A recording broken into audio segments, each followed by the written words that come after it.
지금은 잊혀져 가고 있지만 한때 많은 사람들의 희망이 되었던 사람 가운데 오프라 윈프리라고 하는 흑인 여성이 있었습니다. 이 여성은 어린 시절 참 불행했던 유년 시절을 보낸 사람이었습니다. 어려서 부모님이 이혼을 하고 한때는 엄마 집에서 살다가 또 한때는 아빠 집에서 살기도 합니다.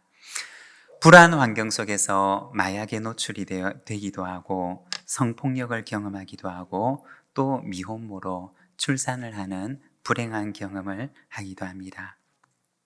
그런데 그녀의 삶에 전환점을 가져오는 일이 있었는데 예수님을 믿고 변화된 아버지를 통해서 바로 그녀가 예수님을 만나게 되었던 사건이었습니다. 그리고 또 하나 일기를 쓰게 된 일이었습니다. 예수님을 만난 이후 언제부턴가 일기를 쓰기 시작했는데 하루에 있었던 일들 가운데 감사한 일 5가지를 찾아서 그의 일기장에 기록하기 시작했습니다.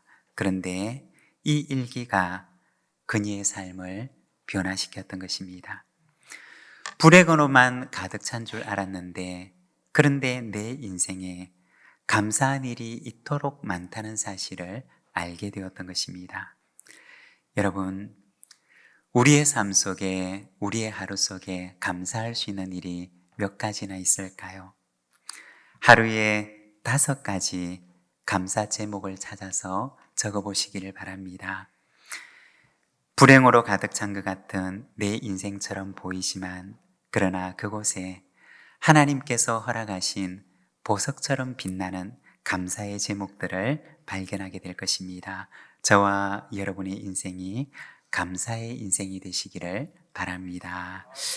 오늘은 다니엘서 6장 말씀을 통해서 감사, 다니엘처럼 이라는 제목으로 우리가 말씀을 함께 묵상을 하고자 합니다. 다니엘의 인생을 보게 되면 그는 이스라엘 역사 가운데 가장 암울했던 시기에 태어난 사람이었습니다.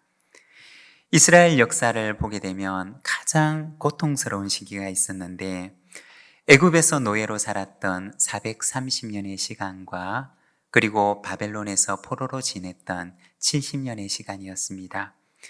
애굽에서의 노예 생활을 대표하는 사람이 모세였다면 바벨론 포로 생활을 대표하는 사람은 다니엘이었습니다. 다니엘이 살았던 남유다는 3번의 바벨론 침공을 받게 됩니다. 첫 번째 침략 때 바벨론이 포로로 잡혀가게 됩니다. 그리고 3번째 침략 때는 남유다가 멸망하게 됩니다. 그는 10대 시절에 바벨론의 포로로 잡혀가서 평생을 그곳에서 살아야 했던 사람이었습니다. 그러면 그는 어떤 태도로 그곳에서 살았을까요? 삶을 비관하며 자포자기하며 살았을까요? 그렇지 않았습니다. 자신의 인생에 거센 태풍이 더욱 힘차게 불어올수록 그는 더 굳건하게 하나님을 붙듭니다. 오늘 말씀에 보면 다니엘이 어떻게 자신의 일상 속에서 신앙의 삶을 살았는지를 보여줍니다. 3절과 4절의 말씀을 보면 이렇게 말씀을 합니다. 다니엘은 마음이 민첩하여 총리들과 고관들 위에 뛰어남으로 왕이 그를 세워 전국을 다스리게 하고자 한지라. 이에 총리들과 고관들이 국사에 대하여 다니엘을 고발할 근거를 찾고자 하였으나 아무 근거, 아무 허물도 찾지 못하였으니 이는 그가 충성되어 아무 그릇됨도 없고 아무 허물도 없음이었더라. 여기 보면 다니엘을 시기하는 사람들이 다니엘을 고발할 근거를 찾고자 합니다. 그러나 아무 그릇됨도 아무 허물도 발견할 수가 없었다라고 이야기를 합니다. 그런데 오늘 우리가 읽고 있는 성경에 그릇됨이라고 번역되어 있는 이 말은 원어 성경의 본래 의미는 게으름, 태만이라고 하는 의미입니다. 그리고 허물이라고 번역된 이 말은 원래 의미는 부패를 뜻하는 말입니다. 그러니까 다니엘이 자신의 직무를 수행하는데 어떤 게으른 부분이나 태만한 부분이나 혹은 부패한 부분들을 찾을 수가 없었다는 것입니다. 오히려 그에 대해서 이야기하기를 그가 충성되어 라고 말을 합니다. 이 충성되다 라고 하는 말은 원어 성경에서는 아람어로 아만이라고 하는 단어를 사용합니다. 이 아만이라고 하는 말은 히브리어의 아멘이라고 하는 의미입니다. 그러니까 이 아만이라고 하는 말은 믿을 만한, 믿을 수 있는 이라는 뜻을 지닌 말입니다. 다니엘의 일상의 삶이 어떠하였느냐? 사람을 향해서나 하나님을 향해서나 언제나 아멘 같은 삶이었던 것입니다. 믿을 만하고 또 믿을 수 있는 일상의 영성을 가졌던 사람이 바로 이 다니엘이었던 것입니다. 그러면 이러한 그의 삶의 태도가 어디에서 나온 것일까요? 바로 그의 신앙에서 나온 것입니다. 예전에 한 역사학자의 강의를 들은 적이 있습니다. 인간의 도덕성이 어디에서 시작되느냐라는 것입니다. 한 사람의 도덕성은 그 사람의 종교와 신앙에서 비롯된다고 이야기를 합니다.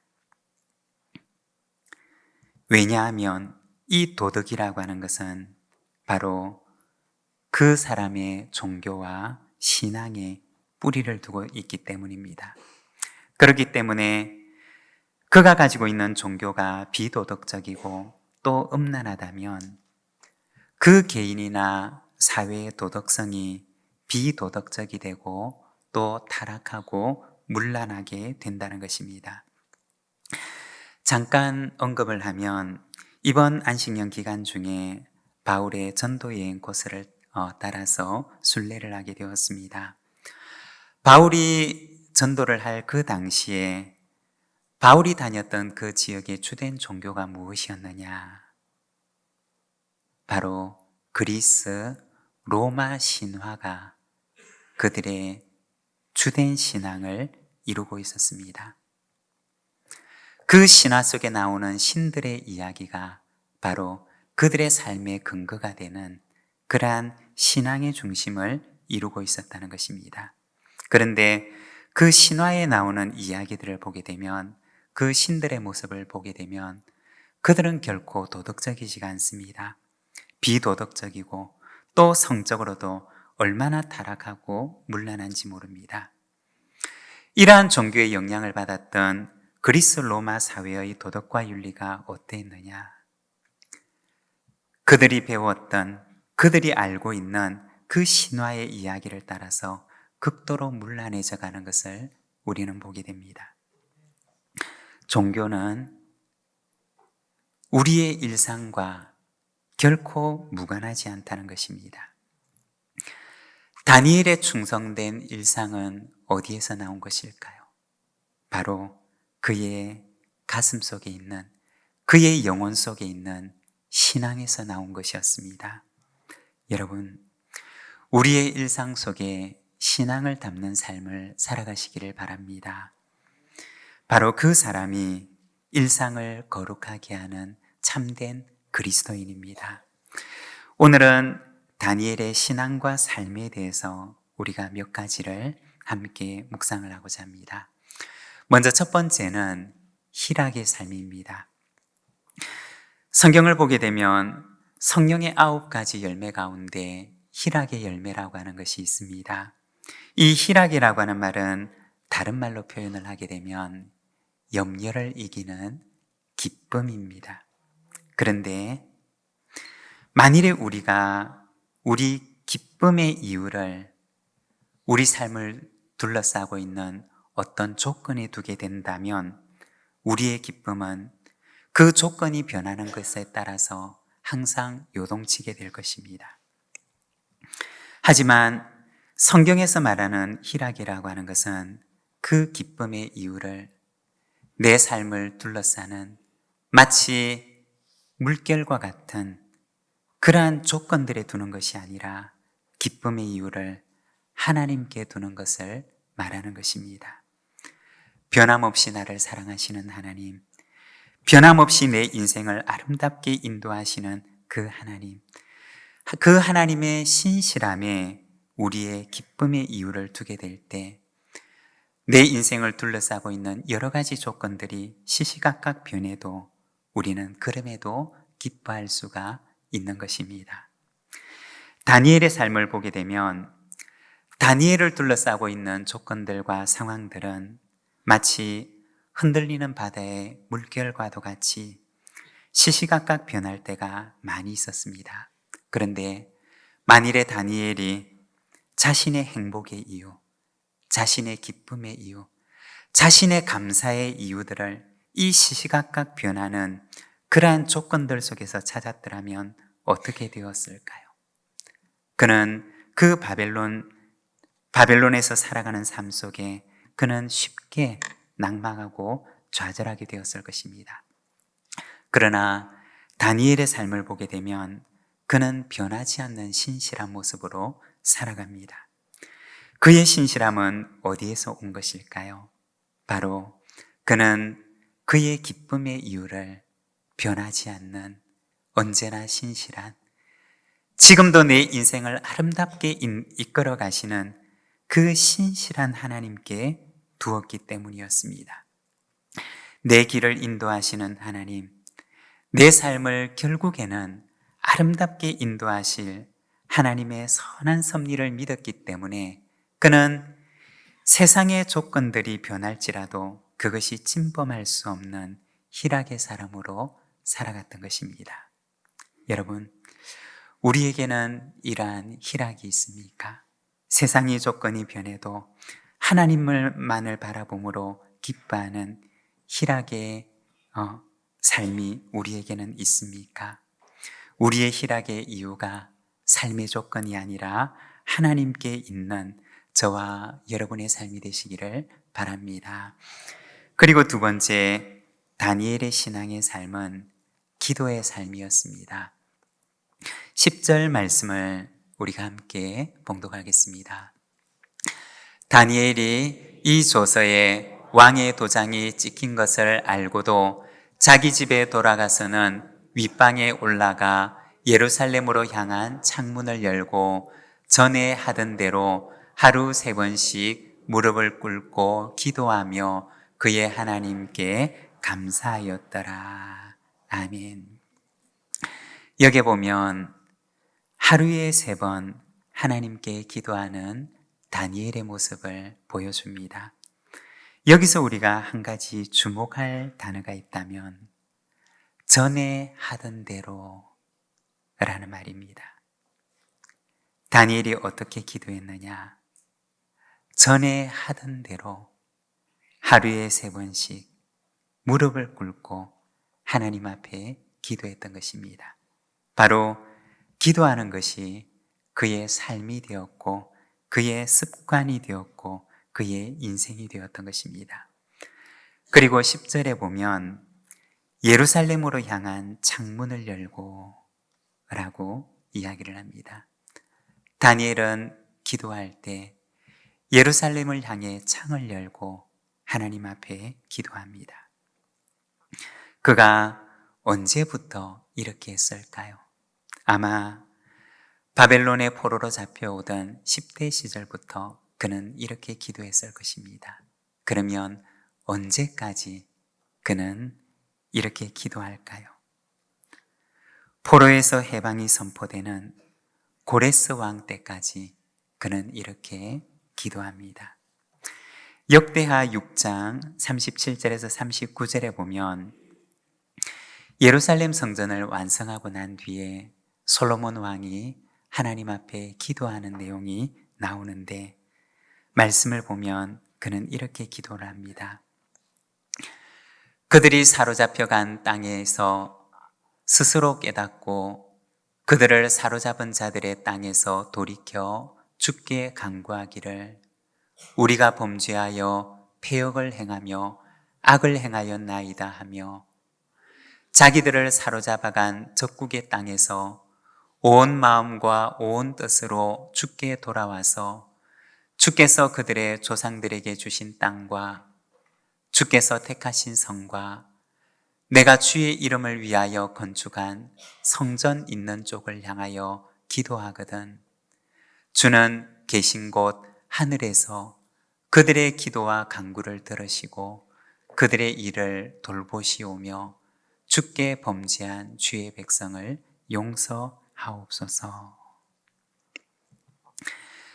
솔로몬 왕은 예루살렘에 성전을 짓고 하나님 앞에 기도합니다. 하나님, 행여나 이 백성이 주님께 범죄해서 먼 이국 땅에 사로잡혀 가서 거기에서 자신의 죄를 깨닫게 되고 주님의 성전이 있는 이곳을 향해 기도하면 주님께서는 이 백성의 기도를 들으시고 그의 죄를 사하여 주시옵소서 라고 기도했던 것입니다. 그리고 하나님께서는 이 솔로몬의 기도에 응답하십니다. 다니엘은 예루살렘을 향한 창을 열고 무엇을 위해 기도했을까요? 아마도 그는 그 이전날 예루살렘 성전을 짓고 나서 솔로몬 왕이 하나님 앞에 기도했던 그 기도를 그의 가슴에 품고 기도했을 것입니다. 하나님의 그 언약의 말씀과 하나님을 향한 그 기도를 그의 가슴에 품고 그는 기도했을 것입니다. 그들이 지난날 범했던 주님을 향한 죄를 하나님 앞에 회개하고 그리고 주님께 기도하는 백성에게 회복의 은혜를 주실 것을 그는 이 솔로몬의 기도를 가슴에 품고 기도했을 것입니다. 언제까지 기도했을까요? 주님의 약속이 그에게 이루어지는 날까지 기도합니다. 어떻게 되었을까요? 다니엘은 노년에 그의 생전에 포로 해방의 소식을 듣게 됩니다. 평생 기도했던 그의 기도의 응답과 만나는 순간을 맞이했던 것입니다. 누가복음 18장에 보면 과부와 불의한 재판장의 비유가 나옵니다. 불의한 재판장은 과부의 청을 들어주지 않습니다. 그러나 과부는 계속해서 청합니다. 언제까지 청하느냐? 들을 줄 때까지 청합니다. 그리고 그 비유의 결론은 누가복음 18장 7절에 보면 예수님께서 이렇게 말씀을 하십니다. 하물며 하나님께서 그 밤낮 부르짖는 자들의 원한을 풀어주지 아니하시겠느냐? 그들에게 오래 참으시겠느냐? 예수님의 비유의 결론은 무엇이었느냐? 하물며였습니다. 하물며 하나님께서 그 택하신 자들의 기도를 들어주지 않으시겠느냐라는 것이었습니다. 예수님의 비유의 재판장은 불의하였지만 그러나 우리의 하나님은 불의하지 않으십니다. 하나님은 그 택하신 자들의 기도를 반드시 들으신다는 것입니다. 언젠가 참 마음에 와닿는 한 글귀를 읽었는데 뜰에 나무를 심는다는 것은 내일을 믿는다는 거야. 여러분, 뜰에 나무를 심는 사람은 내일을 믿습니다. 우리가 하나님 앞에 작은 기도의 나무를 심는다는 것은 바로 하나님께서 만들어 가실 아름다운 내일을 내가 믿는다는 것을 의미하는 것입니다. 그리고 세 번째, 다니엘의 신앙의 삶은 감사의 삶입니다. 10절의 마지막 부분을 우리가 함께 읽겠습니다.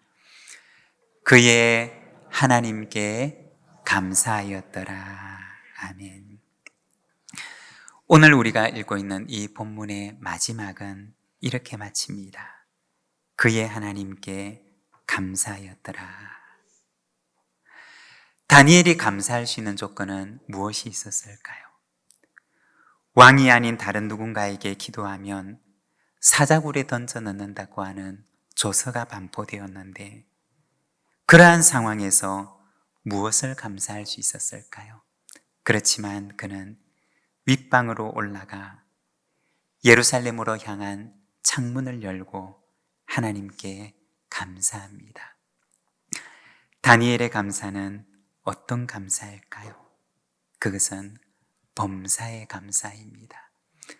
비록 나를 둘러싸고 있는, 내 인생을 둘러싸고 있는 이 조건들이, 감사할 수 있는 조건들이 하나도 없는 것처럼 여겨질지라도, 그러나 그는 이러한 조건으로 인해 드리는 감사가 아니라 그럼에도 불구하고 내 인생을 인도하시고 이 나라와 민족의 운명을 인도하시며 결국에는 찬송의 자리에 서게 하실 그 하나님을 믿음으로 드리는 하나님으로 인한 감사였던 것입니다. 여러분, 이 감사가 우리에게 있으십니까?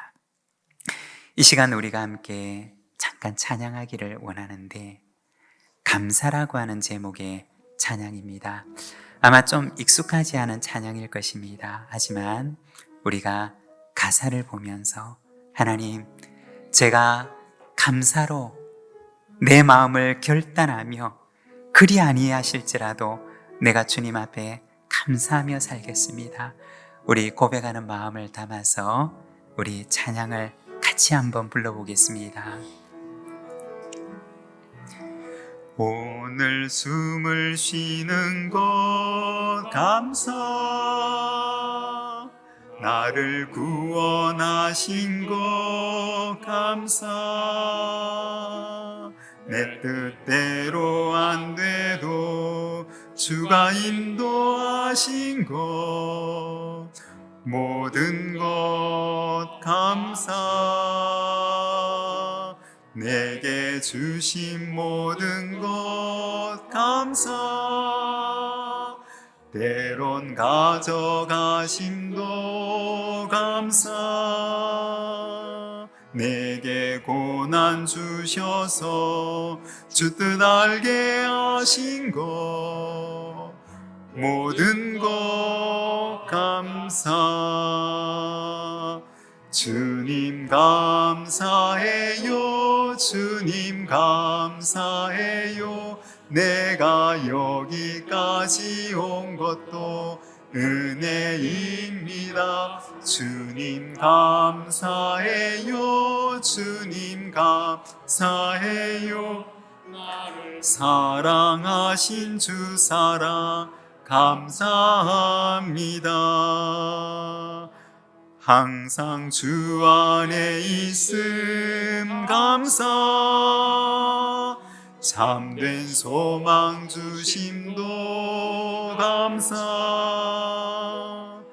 나 같은 사람도 자녀 삼아 주신 것 모든 것 감사, 주님 감사해요, 주님 감사해요, 내가 여기까지 온 것도 은혜입니다. 주님 감사해요, 주님 감사해요, 나를 사랑하신 주 사랑 감사합니다. 여러분, 우리 시간 함께 기도하기를 원합니다. 감사는 최고의 믿음의 고백입니다. 내가 오늘 감사한다는 것은 하나님께서 만들어 가실 희망의 내일을 믿는다는 것입니다. 내 삶을 둘러싸고 있는 조건 때문에 드리는 감사가 아니라 내 삶을 인도하실, 내 삶을 선하고 아름답게 인도하실 그 하나님 때문에 감사합시다. 범사에 감사라고 하는 말씀처럼 우리가 범사에 감사할 때 오늘 내가 드리는 이 믿음의 감사의 고백이 내일 나의 간증이 될 것입니다. 우리 시간 함께 하나님, 제가 감사함으로 살아가겠습니다. 제가 가시덤불 속에서도 장미꽃 같은 은혜를 주실 하나님을 믿으며 내가 감사하며 살겠습니다. 우리 시간 함께 결단하는 마음으로 하나님 앞에 기도하며 나가겠습니다.